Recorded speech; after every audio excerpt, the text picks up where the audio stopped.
কি ব্যাপার বলুন তো? আপনি তো দেখছি ছায়ার মতো আমার পিছু নিয়ে আছেন। ফলো করছিলেন কেন আমায়? আপনার এই নীরবতা কিন্তু অনেক কথা বলছে। আপনি যদি আরও চুপ থাকতে চান তাহলে সেটা কিন্তু উল্টো আপনার ক্ষতির কারণ হতে পারে। আমি আপনার ইন্টারভিউ নিতে চাই। ক্যামেরার সামনে বসে সত্যি কথা বলার সাহস কি আপনার আছে? ইন্টারভিউ? আমার মতো একটা নগণ্য মেকানিকের কথায় এই দুনিয়ার কার কি যায় আসে? তারপরেও কি সত্যি জানতে চান বলুন? আপনার এই গ্যাংস্টার বা মাফিয়াগিরির কাজ কতদিন ধরে চলছে? কতজনের রক্ত লেগে আছে আপনার ওই হাতে?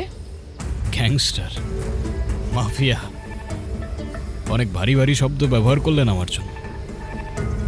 আমরা তো সামান্য মেকানিক, গাড়ির মেরামত করি। তবে হ্যাঁ, এই লোহাগড়ের মানুষের চোখের জল মোছার জন্য মাঝে মাঝে কিছু মানুষের মেরামতও করতে হয়। তাই গ্যাং নিয়ে প্রকাশ্যে মারধর করছেন, আইন হাতে তুলে নিচ্ছেন।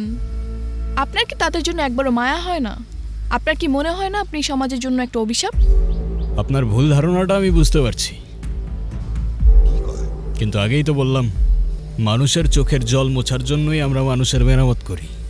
আমাদের এই দরবার মানুষের জন্যই, কারোর ক্ষতি করি না আমরা। একজন জলজান্ত খুনি বলছে সে নাকি কারো ক্ষতি করে না। হাস্যকর।